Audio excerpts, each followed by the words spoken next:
el retraso con la clase, pero bueno, tuve algunos inconvenientes personales, pero bueno, acá estoy. Igual, como le decía a algunos de los chicos, los adscriptos que me preguntaban por sus inquietudes respecto de hasta cuánto iba a durar la clase y demás, bueno, bienvenidos al mundo de la justicia. O sea, se sabe cuándo se entra, pero no se sabe cuándo se sale o cuándo se termina. Sí entiendo que por una cuestión organizativa de ustedes debían saberlo. Bueno, vamos a tratar de hacerlo lo más breve posible para que no se extienda más allá de la hora pautada.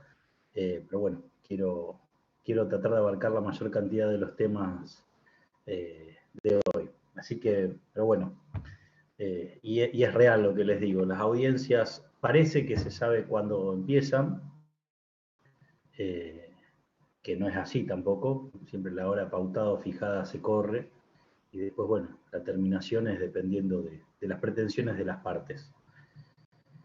Bien, bueno, hoy nos toca jurisdicción, nos toca la parte de la justicia, o sea, como sujeto procesal, si se quiere, lo que está en la cúspide de la pirámide, que es juez, o sea, en realidad juez y organización de la justicia en la provincia de Santa Fe en particular.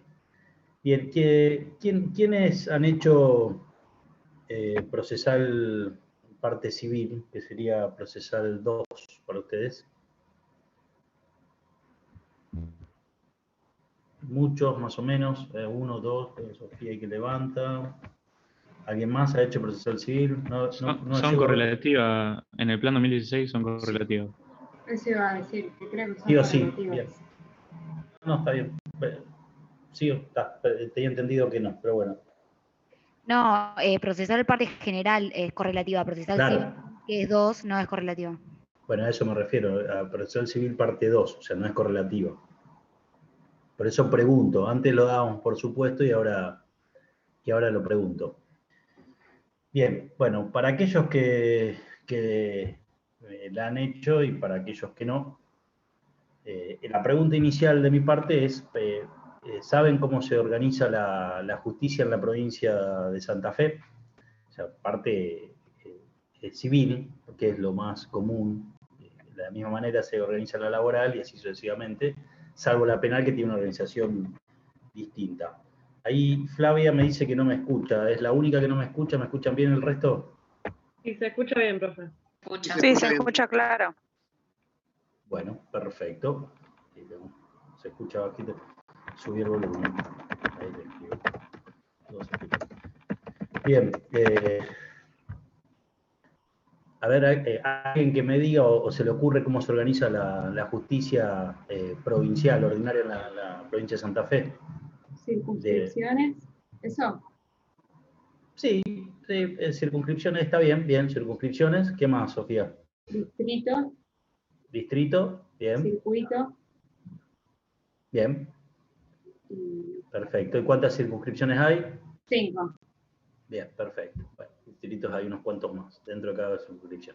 ¿Cuál es el órgano máximo en la provincia de Santa Fe? La Corte de Santa Fe. Bien, la Corte Suprema. Debajo de la Corte, las cámaras. Las cámaras, bien. Se dividen en salas. Cada cámara se divide en sala, muy bien, Lucio. Y después abajo, ¿qué hay? De las salas, de las cámaras, digamos. La primera instancia, los juzgados de distrito. Juzgados, muy bien, a eso me refería. Bien.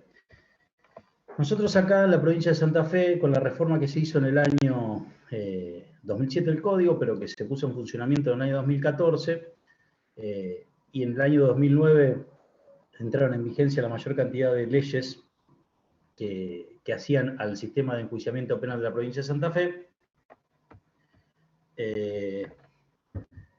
distribuyó de una manera distinta el sistema de justicia penal. Y digo, distribuyó de una manera distinta, a ver si les puedo compartir. A ver. Por la organización de la justicia provincial, tuvo un correlato distinto, o sea, manteniendo esa estructura que decían ustedes, o sea, la Corte Suprema de Justicia es el órgano de última instancia,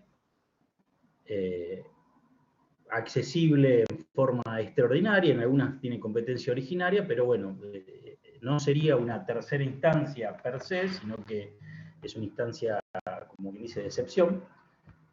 Tiene sus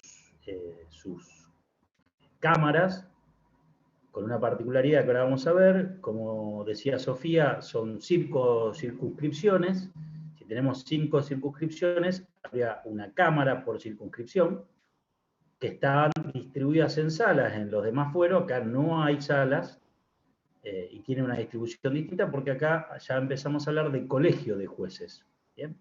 Colegio de jueces de segunda instancia y colegio de jueces de primera instancia. Y en sí, los colegios de jueces tienen un pleno, o en pleno que se llama, que no oficia de esa manera, pero si fuera en pleno, corresponde a la integración de jueces de primera y de segunda instancia. Pero desaparece la figura del juzgado, o sea, el juzgado, cualquier juzgado de distrito, como decía Sofía, también están los juzgados de circuito, en lo civil y comercial, tenemos juzgados laborales, tenemos juzgados o tribunales orales en algunas circunscripciones y en algunos distritos en particular, en lo que es materia de familia y responsabilidad extracontractual, pero o sea, toda una estructura organizativa de un juzgado, donde mínimamente tiene que haber un juez, mínimamente tiene que haber un secretario, y después distintos empleados que van desde el proveyente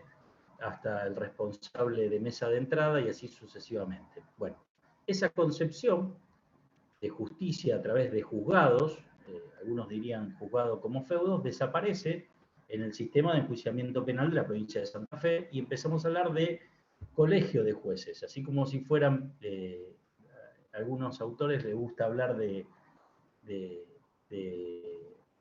lo que sería el colegio de profesores en una universidad americana. Generalmente vos tenés todos los docentes en un claustro, dependiendo del departamento, pero en un claustro, y cuando son convocados a dar clases salen de ahí y van a su aula a dar clase. Bueno, la concepción de este sistema es el mismo, donde los jueces no tienen su despacho, como si tienen su juzgado, no tienen su feudo en donde moverse, sino que son llamados a el aula, que sería la sala de audiencia, y en esa sala de audiencia es donde escuchan a las partes y resuelven. Esa organización que nosotros tenemos acá, obviamente, tiene algunas cuestiones que están más relacionadas con ver cómo se estructura la justicia en cuanto a por qué se hace de esa manera. Si bien esto ya lo vieron, la lógica de que no se confunda más al juez con el acusador, al juez con el fiscal, y la escisión de esa función, que sí lo teníamos en los sistemas inquisitivos, y el juez no era el que impulsaba, sino en el inquisitivo sí, pero en el acusatorio no. O sea, tiene esta lógica de decir, ¿para qué el juez, si no necesita una estructura para investigar, no necesita una estructura para juzgar, sino que tiene que resolver, se le va a dejar el juzgado? Entonces, o no tiene que analizar denuncias, o no tiene que iniciar de oficio, o no tiene que correrle vista al fiscal, sino ¿para qué esa estructura? Es decir, bueno, el juez está llamado a resolver. Y como ven en el cuadro comparativo, que ya lo han visto en cuanto a los sistemas, el juez está claramente diferenciado del fiscal. Entonces, esta organización o esta lógica de organización que tenemos en la provincia de Santa Fe, que como veíamos acá, está en la ley 13018, trae esta lógica de que cada juez va a participar de una audiencia cuando es requerido por las partes. Y cuando es requerido por las partes, significa que el juez de oficio no puede intervenir. O sea, tiene que tener, si lo vemos desde el punto de vista de la teoría general del proceso, tiene que tener a alguien que requiera de su intervención. Y obviamente ese requerimiento de su intervención tiene que estar asociado a una materia que tiene que requerir. Por ejemplo, si yo voy y le llevo una denuncia a un juez, le estoy haciendo una requisitoria de algo, pero no tiene por qué imprimirle ningún trámite a esa cuestión porque no es ni el que recibe la denuncia, ni tiene que actuar de oficio, ni tiene el deber de resolver o receptar eso que yo le estoy llevando. ¿Bien? Como ven, en el último punto de este cuadro que es comparativo, en el sistema acusatorio, que es en el que estamos, se diferencia claramente la función de acción y jurisdicción. Son dos sujetos distintos, en el inquisitivo estaba asociado. La organización judicial en la provincia de Santa Fe y en general en todas las jurisdicciones de Argentina y prácticamente del mundo tiene que estar regido por estos principios o estos pilares estructurales. O sea, todos los jueces tienen que ser imparciales por mandato constitucional y convencional, ya lo hemos visto. Esa imparcialidad también tiene que estar asociada, imparcialidad tiene que ser imparcial y tiene que ser independiente, ¿bien? Con lo que conlleva cada una de esas cuestiones. Pero si lo vemos desde el punto de vista de la selección que ha hecho la provincia de Santa Fe para su justicia, tenemos que el juicio escrito ya se dejó de lado. Si bien hay algunas cuestiones que se mantienen escritas, lo que en el 95% de los casos es oral y público. Esto que les decía al principio, tiene que haber una contradicción y una inmediación. O sea, si el juez llamado a resolver no es peticionado para eso o no tiene una parte que lo contradiga, el juez no puede salir a suplir la estrategia de las partes. Sí interviene en casos de que vea una ilegalidad o cuando se le requiere que su intervención sea inaudita parte. ¿Qué significa? Si yo voy a pedir una medida cautelar, yo fiscal voy a pedir una medida cautelar y exijo que esa medida cautelar se haga sin conocimiento de la contraparte, porque si no frustraría la investigación, no tengo por qué llamar como juez a que esté la otra parte para contradecir. Si después va a tener la posibilidad de revisar o cuestionar esa medida. Bien, simplicidad y celeridad, transparencia del sistema, o sea, es una suerte de rendición de cuentas, por eso es oral. Y lo que trae como un plus en cuanto a lo que es la organización jurisdiccional, vemos que tiene que haber una neta división, o sea, no es que tiene que haber, existe una neta división de funciones jurisdiccionales y administrativas. En todo este esquema que hablamos al principio, y yo les pregunté respecto a la vía civil y a la vía civil, vía laboral, vía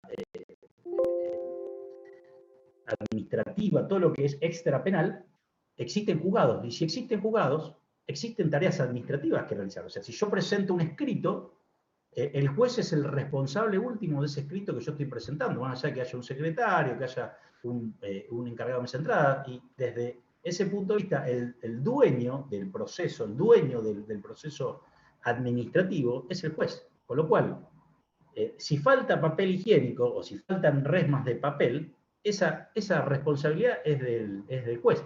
Más allá que la puede tener delegado en una ordenanza, la puede tener delegado en un secretario, la puede tener delegado en quien sea. Vos en el juzgado hay una persona que es el responsable máximo.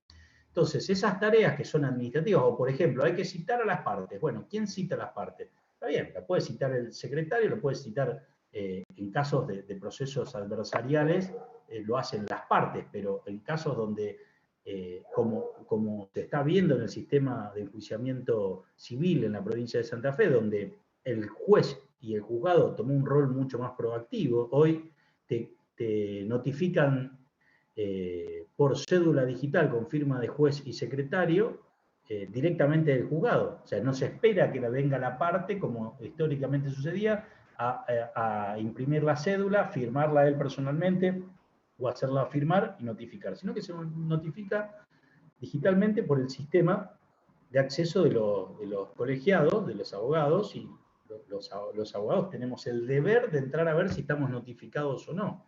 O sea, donde empieza a regir también con mayor fuerza lo que es la notificación automática. Pero bueno, no me quiero desviar del tema. Esta neta división que digo de funciones jurisdiccionales y administrativas en el nuevo sistema de enjuiciamiento penal, que es el que ustedes están viviendo y para ustedes no es tan nuevo, como yo les vengo diciendo, ya no existe. O sea, el juez se encarga de juzgar, el juez se encarga de resolver.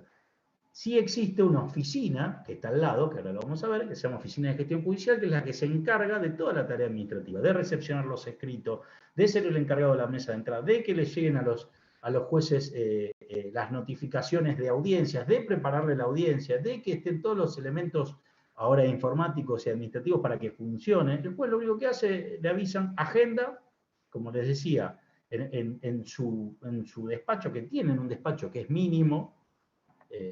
Fue una de las grandes quejas de los jueces en cuanto a la organización del nuevo sistema, porque perdían su espacio de pensar la resolución, porque este sistema exige una mayor celeridad en la resolución, pero bueno, obviamente necesitan en algún momento resolver, o pensar, o trabajar, o profundizar, o buscar los fundamentos para sus resoluciones. Así lo exige nuestra Constitución provincial. Entonces, esta suerte de el juez es llamado a resolver, le ha achicado su espacio, y con lo cual, consecuentemente, le achica este espacio administrativo porque no lo necesita más. Son grandes discusiones hasta el día de hoy de que un juez no le puede decir, bueno, no me fijes las audiencias a la mañana, fíjame las a la tarde. Si bien hay un ida y vuelta entre la Oficina de Gestión Judicial y el Colegio de Jueces, esa ida y vuelta no es en orden de jerarquías, yo soy superior a vos o yo soy inferior a vos. Imagínense si en un juzgado de distrito, civil y comercial, el secretario le dice, señor juez, hoy a la tarde tiene audiencia. Sí, ¿ustedes se piensan que eso puede llegar a suceder? No, no sucede. O sea, no es así, porque, como decía, el responsable máximo es el juez. Esto conlleva que tiene que haber una equitativa distribución de casos y optimización de recursos. Y para eso se necesita una flexibilidad estructural y rotación de los integrantes. Si esto no se da, no funciona el sistema. Ustedes calculen que una oficina de gestión judicial promedio en la provincia de Santa Fe tiene, Rosario, vamos a tomar de referencia, las otras tienen menos, tienen más de,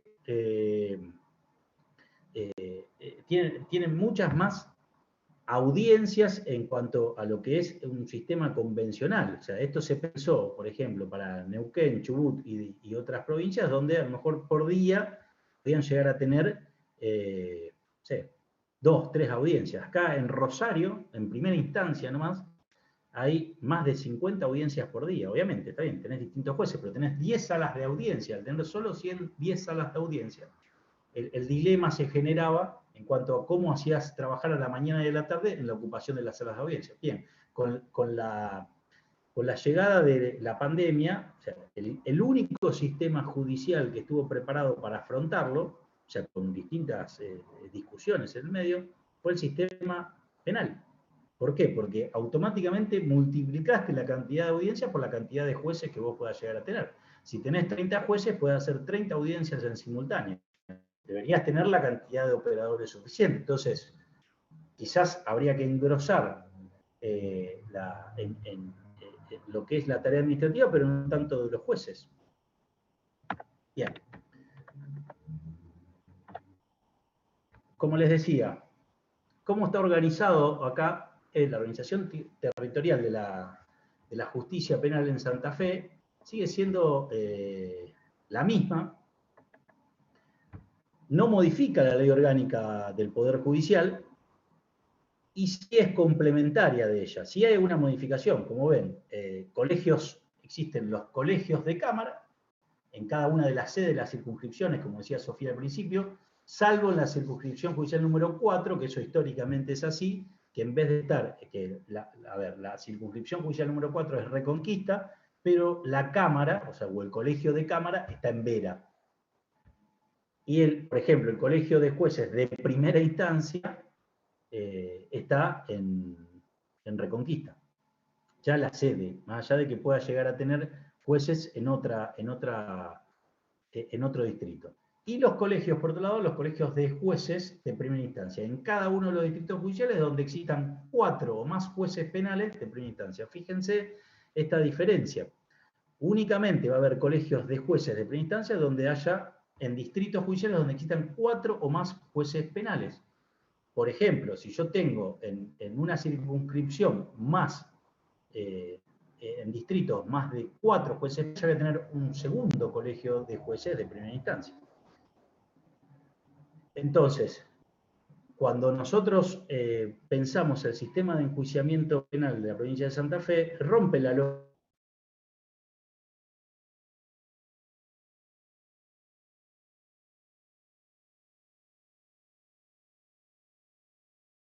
Por ejemplo, en San Lorenzo hay jueces de primera instancia. ¿Y a qué cámara van a responder? A la cámara de la circunscripción a que corresponde San Lorenzo, que el distrito de San Lorenzo corresponde a Rosario. Ahora, el juez de San Lorenzo también interactúa interdistritalmente con el juez de Casilda, de Cañada y de Villa Constitución. Entonces, eso se llama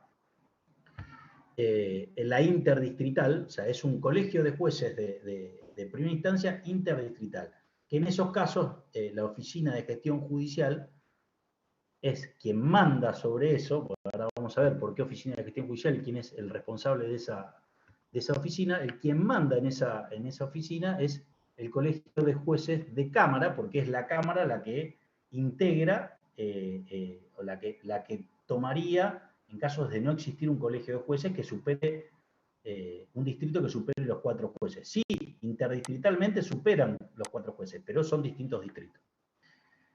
¿Esto a qué lleva? A tener que pensar que los planteos que se hacen a la jurisdicción se hacen en cada uno de los distritos, está claro. Pero, por ejemplo, me puede tocar en un planteo el juez de San Lorenzo y a lo mejor en otro planteo, porque el juez de San Lorenzo está interviniendo en otra acción, o lo recuso, lo que sea, y los otros jueces están interviniendo en juicio de mando, entonces me puede resolver a mí un juez de otra jurisdicción, interdistritalmente hablando, más allá de la suplencia que pueda llegar a tener. Bien, si cuando se corte, chicos, volvemos al mismo link. Estos jueces, ¿quedó claro esa distribución? Voy a sacar aquí. ¿Quedó claro la distribución, cómo se distribuyen en la provincia de Santa Fe? Igual lo tienen bien especificado en la 13018, donde la Cámara como tal, como decía Sofía al principio, existe, no se llama más Cámara, se llama Colegio de Jueces de Segunda Instancia. No hay más salas. O sea, ¿por qué no hay más salas? Más allá de que ustedes van hoy al tribunal, más allá que no se puede, las salas siguen existiendo, los jueces siguen estando distribuidos en salas, pero la sala como tal no interactúa más. O sea, si van al tercer piso de tribunales, van a ver que en una oficina puede estar el doctor Acosta, el doctor Beltramone y el doctor Carbone integrando la sala, pero la sala en sí no tiene la función como tal. Porque las salas, tanto en el fuero civil como en el laboral, como en el contencioso administrativo, tienen una lógica, inclusive en el circuito también tiene una lógica. Si uno recurre una resolución o una sentencia de primera instancia, va a la Cámara de Apelaciones y le toca una sala. Y esa sala es la que le va a resolver el planteo. En términos penales, la apelación o la recurrencia a segunda instancia, por la vía que sea, va a llevar a que en la mayor cantidad de casos va a haber una resolución que puede ser de un solo juez. O sea, hoy no existe más el concepto de cámara y por eso se elimina. Un solo juez puede resolver un planteo de segunda instancia. O sea, pueden ser jueces unipersonales en segunda instancia. Sí, también van a tener integraciones, pero no siempre se va a respetar la integración de la sala. Puede ser un juez de la sala 1, que se quedó así, un juez de la sala 2 y un juez de la sala 4. Bien. Y en primera instancia funcionan de la misma manera. Son X cantidad de jueces, tienen una distribución, pero la vamos a ver, pero no tienen más el dominio sobre el juzgado o, si se quiere, sobre su agenda. Si hay una organización consensuada con la Oficina de Gestión Judicial. ¿Estamos bien hasta acá? ¿Alguna pregunta? A mí no me quedó claro algo. Dale, Lucio. Entonces, cuando hay menos de 4 juzgados en un distrito, se arma el colegio interdistrital. Menos de 4 jueces en un distrito se arma el colegio interdistrital, ¿es así? Y no necesariamente se arma, lo tienen que terminar armando. Lo tienen que terminar armando por una cuestión de quién reemplaza a quién. Ustedes piensen que ese distrito va, a ver, vamos a un distrito con menos jueces. Vamos a un distrito donde haya 1 o 2 jueces. Si el juez que interviene en la IPP, que es el más conocido como el juez de garantía, el juez que interviene en el IPP, después no va a poder intervenir en el juicio. Entonces, ¿qué garantía tengo yo de la intervención en un juicio en el distrito en el que estoy? O sea, si intervino el juez 1 de Villa Constitución y el juez 2 de Villa Constitución también intervino, porque puede intervenir, o sea, sin distribución lógica, cuando a mí me vayan a juzgar, el juez número 3 no existe. Entonces, salgo a buscar al juez del distrito más grande, que es Rosario, o interviene el juez del distrito más cercano, como una suerte de colegio interdistrital. O sea, no siempre se conforma así, pero sí existe. No vas a tener un nuevo colegio. No vas a tener un nuevo colegio. El colegio es ese. Si en el distrito, por ejemplo, en San Lorenzo, pasamos a tener más de 4 jueces, bueno, sí, podría tener un colegio de primera instancia de San Lorenzo, donde hay más de 4 jueces, 4 jueces o más. Pero eso lo tienen que conformar, y con la lógica de tener un colegio de jueces también indica que tiene que tener su propia oficina de gestión judicial. ¿Bien? ¿Cómo se llama, profe, ese colegio que se puede formar, colegio interdistrital? O sea, es una excepción, pero claro, yo se los traigo, no es muy común, porque digamos, la estructura lógica y la que van a ver siempre es colegio de jueces penales de segunda instancia y colegio de jueces penales de primera instancia, como un pool de jueces que intervienen ante los distintos reclamos o peticiones que se plantean.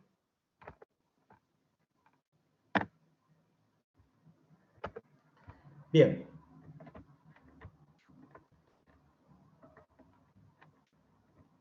Seguimos. Quedan 4 minutos, pero bueno, vamos a avanzar con esto, así no se hace tan largo.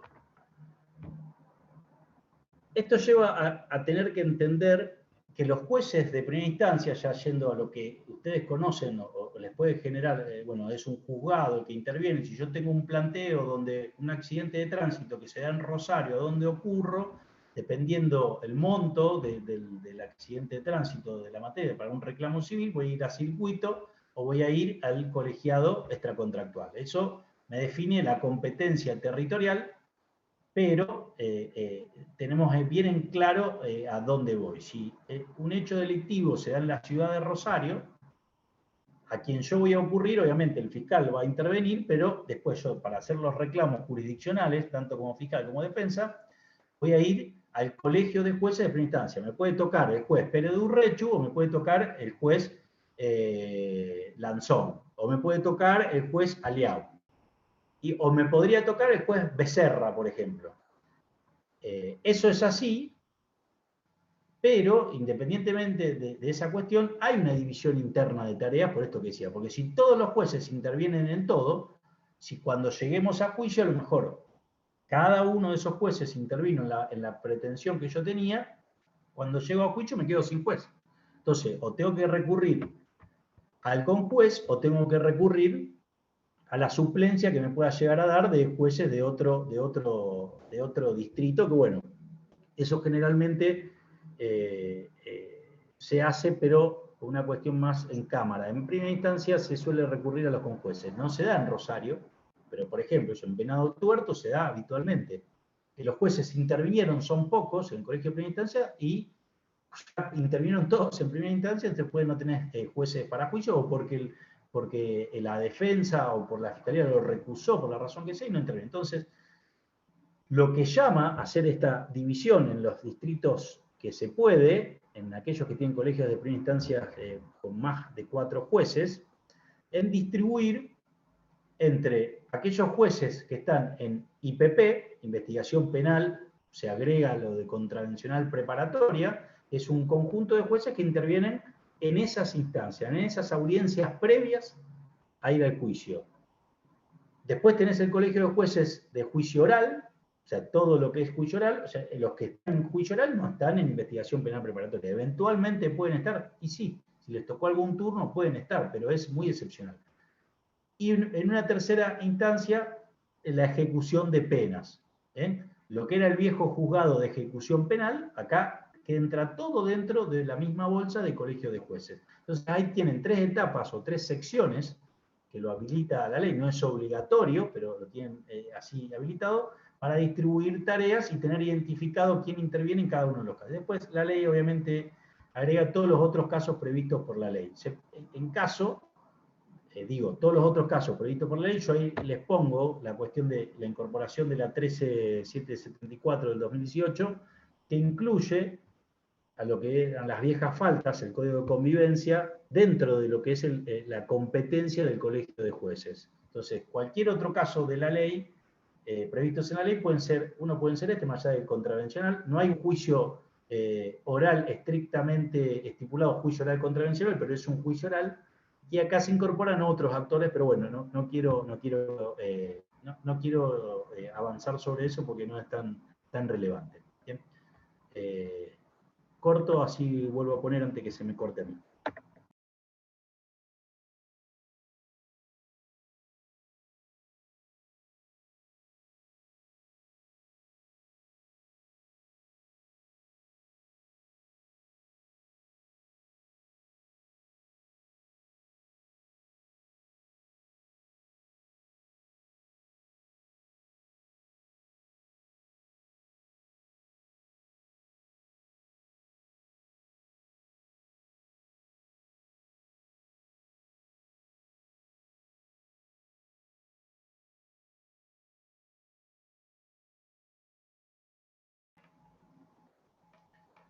Bien, seguimos.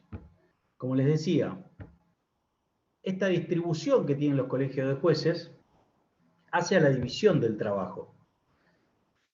Como les mencionaba, estas secciones, esas 3 grandes secciones de investigación penal preparatoria o investigación contravencional preparatoria con la incorporación del viejo Código de Faltas o el Código de Convivencia, una sección, otra sección dedicada a juicio oral y una tercera sección dedicada a lo que es la ejecución de penas. Como ven acá, por secciones según la competencia material, el juicio oral tiene una adjudicación de casos por sorteo y teniendo en cuenta una equitativa distribución del trabajo. ¿Quién define eso? Bueno, ahora vamos a ver, no son los propios jueces. Dicen, che, no, pará, me gusta a mí este caso, yo lo voy a tomar. Tiene una lógica que es interna administrativa y hace a las veces de una equitativa distribución de trabajo.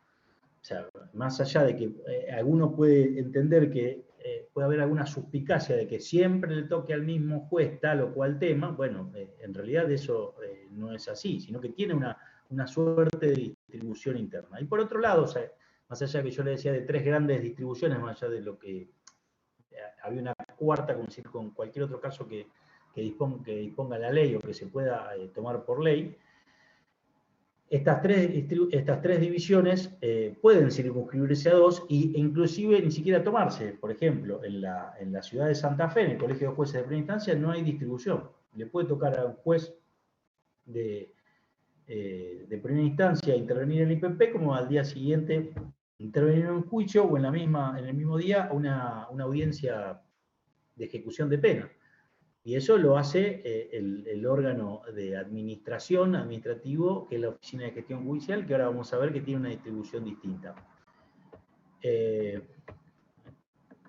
está, bien. Por eso, esta cuestión, en realidad, a lo que hace es a poder distribuir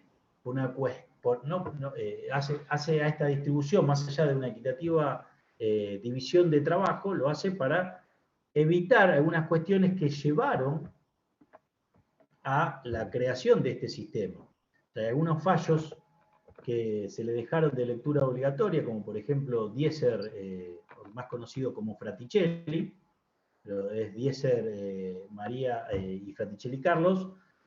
Ese fallo, de Corte Suprema de Justicia de la Nación, trae, o sea, asociado a lo que es Llerena y Canales, creo que también le dejamos, eso no lo recuerdo, pero trae una lógica de intervención de los propios,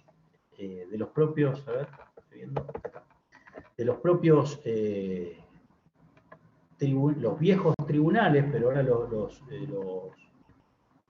los colegios de jueces, por eso está distribuido así, en que si un juez había intervenido en una etapa anterior, no intervenga posteriormente. Por eso la gran división está dado en los que intervinieron en cuanto a lo que es garantías o control de cautelares o de medidas que se pidan durante la investigación penal preparatoria, con su eje central en lo que era la prisión preventiva.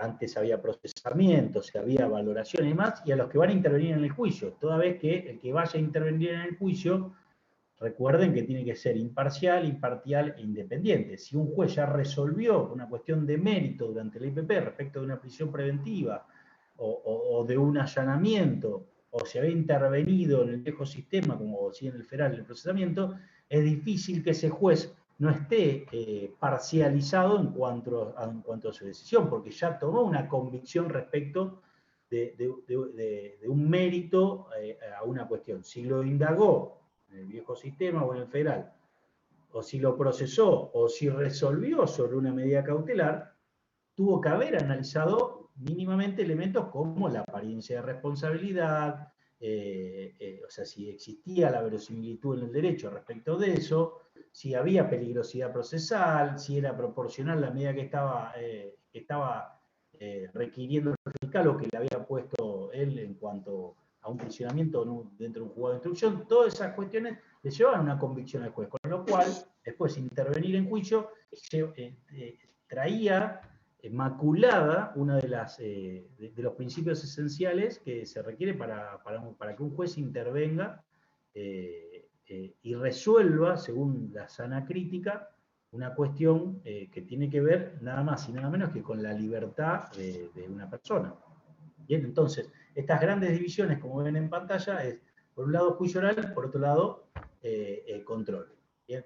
Esta integración de cada sección es anual por sorteo, por lo menos eso es lo que estipula las normas para que suceda así. ¿Para qué? También para tener una suerte de prelación en cuanto a qué juez va a intervenir en qué instancia.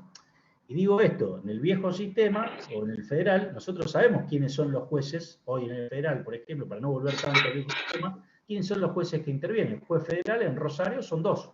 Jueces federales que intervienen en etapa de instrucción, en etapa que sería la investigación preparatoria, 2. Sabemos que esos son los jueces que intervienen. Y lo que sería en juicio, también sabemos quiénes son los jueces, Tribunal 1, Tribunal Oral 1, Tribunal Oral 2, Tribunal Oral 3, sabemos quiénes son. Ya lo tenemos identificado previamente, más allá de que se puede llegar a discutir si es o no el juez natural, bueno, eso ya está largamente zanjado, sí sabemos quiénes son. Y voy a dar un ejemplo. Recientemente se cuestionó la Fiscalía, si siguieron los diarios, si no, los invito a que los sigan, sobre todo por el diario digital, es mucho más fácil, con lo que es la causa vinculada a juego clandestino, que llevó a la destitución de 2 fiscales, uno por renuncia y otro por destitución por el mecanismo disciplinario, y que llevó a que los fiscales que estaban investigando, los propios fiscales y a otros sujetos intervenientes vinculados a juego clandestino, se plantea el cambio entre el 2020 y el 2021 de un juez. Está bien, no, Rocío está diciendo, alguien tiene el micrófono prendido, a ver si lo pueden apagar. A los que así no hace eco, porque se escucha de fondo a alguien, si no lo silencio yo. A ver. Flavia, está haciendo alguna otra cosa, Flavia. Ahí está. Bien. Bueno, como les decía, recientemente, en esa causa en particular, venía interviniendo la jueza Eleonora Verón, que había intervenido en los pedidos de cautelares de 2 fiscales, un fiscal regional y un fiscal adjunto, había intervenido en un acuerdo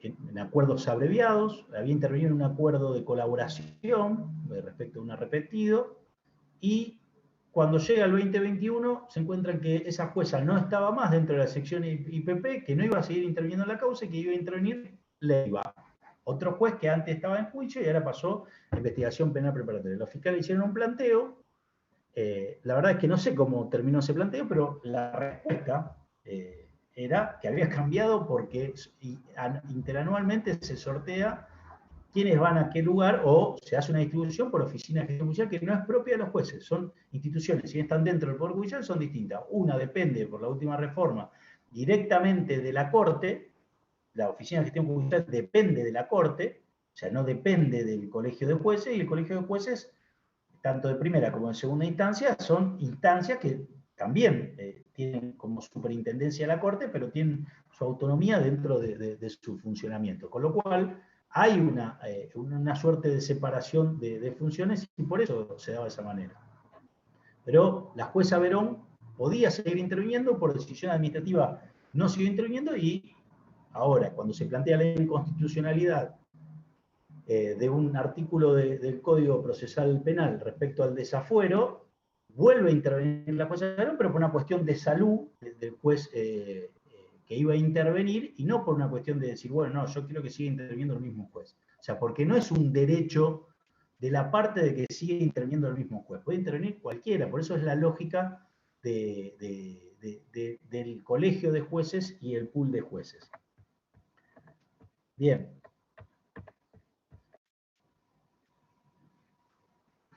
Bueno, algunos elementos más como determinación del número de integrantes según necesidad de servicio. O sea, si necesito más jueces en IPP porque tengo muchas más audiencias de IPP, voy a poner más jueces en IPP. Si tengo más juicios, voy a poner más en juicio. O sea, desde el punto de vista, si lo vemos de manera estadística, no sé el año pasado porque fue un año medio atípico en cuanto a la pandemia, pero si tomamos referencia al 2019, hubo 100 juicios en Rosario. Si yo tuve 100 juicios en Rosario y tuve más de 6.000 audiencias en general, bueno, se entiende que debería tener menos jueces en juicio y más en IPP. Bueno, no es tan así, porque muchos de los casos que llegan a juicio son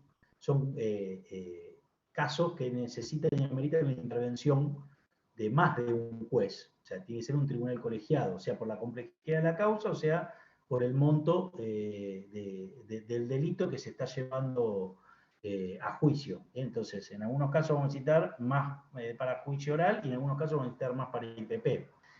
Bien, porque hay que ver el momento y la cantidad que se necesita. A lo mejor en otra circunscripción no necesitas tantos en juicio porque no se llega a tanto juicio, y no necesitas tanto, o necesitas más en IPP porque son más resoluciones en un momento determinado en cuanto a garantías. Y rotación de jueces por sección de competencia es lo que le refería anteriormente, que sucedió del año pasado. Y también la ley trae, la 13018, lo que les mencionaba al principio de los colegios en pleno. O sea, el colegio en pleno es uno por cada circunscripción judicial. O sea, si tengo un colegio de jueces de segunda instancia y colegio de jueces en primera instancia, los dos juntos forman el colegio en pleno, con todos los magistrados de Cámara y con todos los magistrados de primera instancia, y lo que contiene es la elección de un presidente y un vicepresidente. El presidente, por una cuestión de jerarquía, es elegido, es un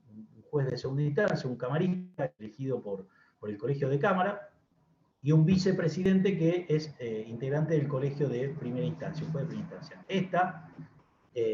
Esta distribución o esta situación de estar en pleno es para resolver cuestiones organizativas desde lo jurisdiccional. Obviamente a estos colegios en pleno pueden asistir los integrantes o los directivos de la Oficina de Gestión Judicial, o hacerle planteos desde este colegio en pleno a la Corte Suprema por necesidades de recursos o por cuestiones jurisdiccionales también, más allá de que la jurisdicción es enervada y necesita ser llevada adelante por la propia parte que necesita el acceso jurisdiccional, no el juez por sí mismo. A su vez, estos colegios en pleno tienen coordinadores, o sea, no el pleno, sino los colegios de jueces, que el coordinador es realmente el que tiene la relación interinstitucional con el Ministerio Público de la Acusación, con el Servicio Público de la Defensa, con el Poder Ejecutivo, con el Poder Legislativo también, en cuanto a posibilidades de acordar algunas cuestiones. Por ejemplo, apenas arrancó el sistema de enjuiciamiento penal en la provincia de Santa Fe, en la ciudad de Rosario hubo un acuerdo entre el Ministerio Público de la Acusación y el Servicio Público de la Defensa de que las cámaras Gesell, que la cámara Gesell es un medio de prueba que se realiza dentro de un proceso penal cuando hay o víctimas o testigos menores de edad y tienen que pasar, o personas en situación de vulnerabilidad y pasan por un mecanismo distinto a estar expuesto en un juicio oral o en una fiscalía o en el Servicio Público de la Defensa o en cualquier audiencia. Al pasar por ese mecanismo, habían acordado Ministerio Público y Servicio Público de la Defensa, que es la mayor cantidad de casos tomados desde el punto de vista defensista, acordaron que las cámaras Gesell la iban a hacer con los psicólogos del Ministerio Público de la Acusación. ¿Por qué? Porque nuestro código trae una figura que no está todavía conformada, que es el equipo interdisciplinario que depende de la Corte. Nunca lo conformó, entonces tuvieron que salir a resolverlo de esta manera. Y eso lo llevaron al Colegio de Jueces. El Colegio de Jueces, o sea, sin dictar ninguna resolución, porque no tenía jurisdicción, estuvo de acuerdo en esta interinstitucionalidad y lo aceptó. Y es más, posteriormente se han hecho algunos otros acuerdos respecto a audiencias previas a la audiencia de juicio, o sea, pasada la audiencia preliminar, que es una audiencia de ordenación, si se quiere, del propio juicio. Más sobre todo por una cuestión del tiempo que pasa entre una audiencia y otra. Para eso sirve el Colegio de Jueces. Esa situación, sea hoy planteada en un fuero civil y comercial, directamente hay que ir a hablar con la Corte. Para algunas cuestiones, inclusive, si no, si es un fuero en particular, podés ir a hablar con la Cámara, con el presidente de la Cámara, pero eso, el presidente de la Cámara puede o no tomar lo que digan los jueces de primera instancia. Lo interesante de esto es que, más allá de la horizontalidad en un poder que es vertical, como el Poder Judicial, se pueden llegar a otro tipo de acuerdo por la suerte de maleabilidad que tiene el sistema en cuanto a acordar ciertas cuestiones. Y bueno, acá llegamos a lo que es, para mí, lo innovador y, si se quiere, es el eje central de este sistema en cuanto a lo que es la jurisdicción, que es una oficina de gestión judicial. O sea, ya no va más que el juez le dé el trámite que quiere durante el momento que quiere, como se hace en el juzgado, sino una oficina de gestión judicial que, con muchas inconveniencias por lo que es este nuevo sistema, por cambiar algunas culturas y en algunos casos pasándose de rosca, como se dice, en cuanto a imponer ciertos criterios y con diferencias con los jueces. O sea, le podrían preguntar, chicos, a Román qué piensa de la oficina de gestión judicial. Acá no la veo ahora, pero teníamos algún otro docente que integra la oficina de gestión judicial, las diferencias que tienen, pero lo que trae como novedad, por lo menos en teoría y en práctica está todavía por verse en cuanto a que es un sistema muy nuevo, no está a cargo de ningún abogado, no está a cargo de ningún juez, no está a cargo de ningún secretario, sino que está a cargo y es dirigida por un director, para la redundancia, que es profesional con incumbencias en administración de empresas, ingeniería industrial o afines, que lo que tiene la lógica es, si vos tenés que organizar una agenda de audiencias, tenés que organizar que vengan los testigos, tenés que organizar que vengan los imputados, tenés que organizar algunas cuestiones interinstitucionales que excedan lo jurisdiccional y tiene que ser más administrativo, bueno, tiene que haber alguien que sepa de la materia. O sea, nosotros en la facultad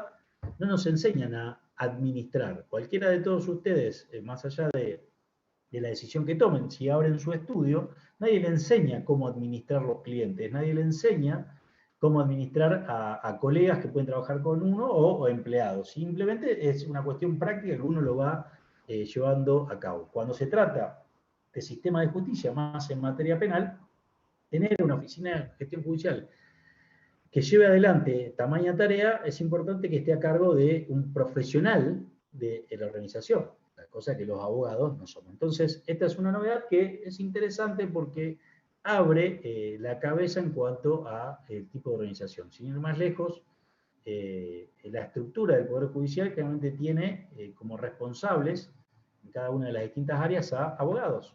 O sea, mejor en el área contable tener como responsable un abogado, o el responsable máximo del área contable es un abogado, y más lejos, hasta hace poco, el responsable del área informática era un abogado. O sea, ahora se jubiló la persona a cargo y llamaron a un concurso, por lo menos en la coordinación, lo que es la ciudad de Rosario, además de abogado que se sigue llamando, a especialistas en la materia. Bueno, eso es un avance, pero producto, entiendo yo, de esta lógica de ver a especialidades dentro de la administración de justicia, en este caso, para lo que es el fuero penal pura y exclusivamente.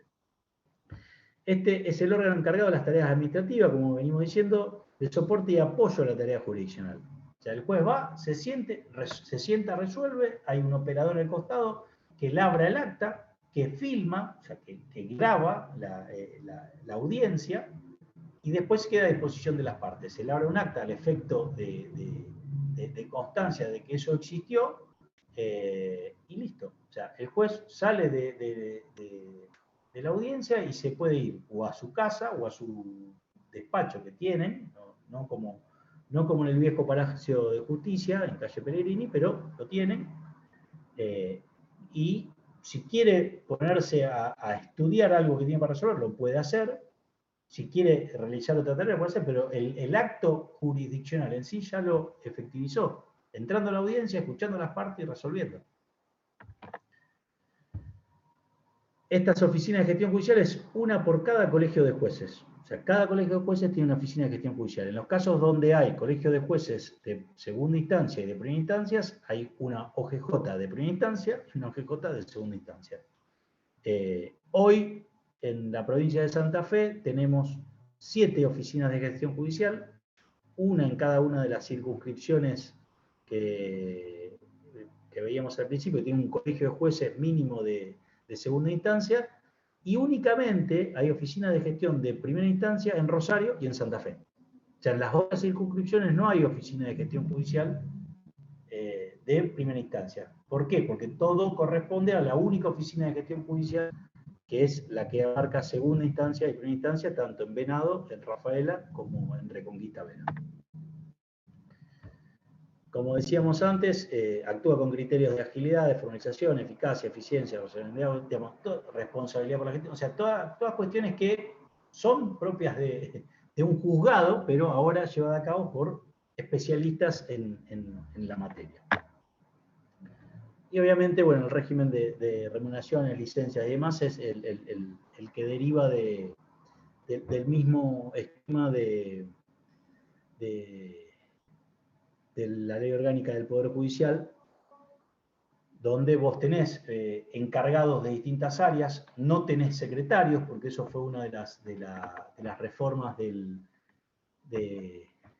la denominada Ley de Herramientas, que se sancionó el día antes de entrar a funcionar el sistema penal, el 9 de febrero del 2014. Esta Ley de Herramientas elimina de todo el sistema o el esquema penal sancionado en el año 2007 el secretario que ustedes conocen o van a conocer o conocieron por haber estudiado la materia, por haber hecho alguna pasantía o por lo que sea dentro de un juzgado, no está acá. O sea, no está el fedatario. El fedatario, ¿cómo se genera? A través de la registración, la audiencia oral y pública, el contralor de las partes, y en el caso de la Fiscalía y el Servicio Público de la Defensa no es necesario porque estamos dentro de un sistema que avanza sobre una investigación desformalizada, y esa investigación desformalizada en cabeza del Ministerio Público de la Acusación no necesita la formación del expediente, sino que es un legajo, situación que genera algunas complicaciones para la defensa en cuanto al poder acceder a lo que hay como evidencia, y bueno, los actos que se van generando sí son registrados y se hace a través de actas donde firman las propias partes intervinientes. Esa es la fe que se le da a cada una de estos actos, y no es necesario un secretario. Bien, entonces, esta lógica, a ver qué hora estamos, sí, menos 20. Esta lógica, vamos a 5 o 10 minutos más, podemos ver algunas preguntas en particular y ya los libero, chicos. Esta lógica de estructurar de esta manera a la justicia tiene sus beneficios, y más en sistemas donde, como les decía al principio, se busca la celeridad en cuanto a la resolución, se busca tener a las partes como propios contralores en un sistema de audiencias, donde en esa audiencia lo que no se ingresó en la inmediación o en la inmediatez en forma oral, no existe.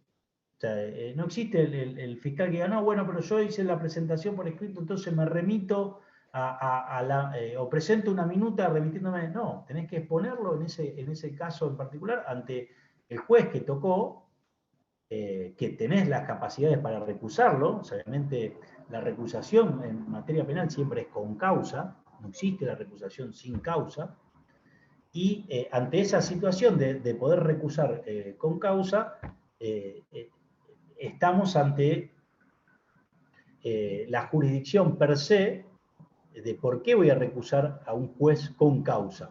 O sea, tengo que tener los fundamentos necesarios que me los trae el propio Código Procesal Penal y se aplica supletoriamente el Código Procesal Civil. Entonces, esta inmediación que se da en las audiencias conlleva a tener una organización que esté a la altura de esas circunstancias. Y estar a la altura de esas circunstancias implica este nuevo esquema y sistema que para ustedes, si hicieron procesal civil, lo deben haber visto, y es totalmente disímil a lo que están acostumbrados. No existe más el juez número. ¿Sí? ¿Qué juez te sortearon en la MEU? Sí, fue de la novena. No existe más el de la novena. O sea, vos ingresás el planteo que sea, o sea, podés ingresar un planteo como parte, sea fiscal, sea defensa, puede ingresar un planteo y te va a tocar el juez que corresponda según el momento procesal en el que estés y según la disponibilidad de ese juez. O sea, a lo mejor ese juez está en una audiencia que se extendió más de la cuenta y interviene otro juez. Obviamente, previamente te lo tienen que haber avisado, porque vos, por eso hacía la aclaración de la recusación, podés evitar poder tener que estar con ese juez. ¿Por qué? Porque tenés una enemistad manifiesta, tanto con la parte como con la abogada, pero tiene que ser previa, y la enemistad manifiesta tiene que ser de parte del juez para con la parte. O sea, si no, sería muy fácil decir, no me gusta el juez como falla, entonces yo, abogado defensor, digo que estoy peleado a muerte con el juez Lanzón. Si estás peleado a muerte con el juez Lanzón, es un problema tuyo. El juez Lanzón no tiene la misma percepción. O sea, salvo que entienda que él tiene que excusarse, y se excusa. Pero si no, o hacer intervenir un abogado, si no, vení vos acá porque lo va a correr este juez. Pues ya sabemos cómo resuelve Lanzón. Ya sabemos que Lanzón no acepta la apelación fiscal. Entonces, yo como fiscal hago intervenir a alguien que esté enemistado con Lanzón y lo hago correr a Lanzón. Y evito el desgaste de ir a segunda instancia a que me diga sí, se puede apelar, porque el código permite que apele el fiscal. Bien. Bueno, esa es un poco la organización, la división esencial que les quería comentar. Y obviamente la ley 13018 es bastante clara, tiene algunas vicisitudes que pueden llegar a ser vistas, pero en general es lo que quería transmitirle. ¿Alguna pregunta?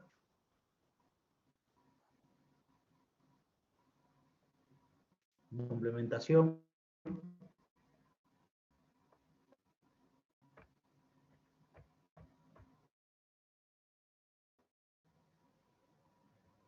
Bien, bueno, les robé 15 minutos de sus vidas, así que no fue tan grave. Así que bueno, nos vemos la semana que viene, y mañana tienen con Román lo que es justicia federal, y creo que va a tocar también juicio por jurados. Bien. Listo. Nos vemos, chicos. Chao, profe, gracias. Chao, profe, gracias. Nos vemos. Chao.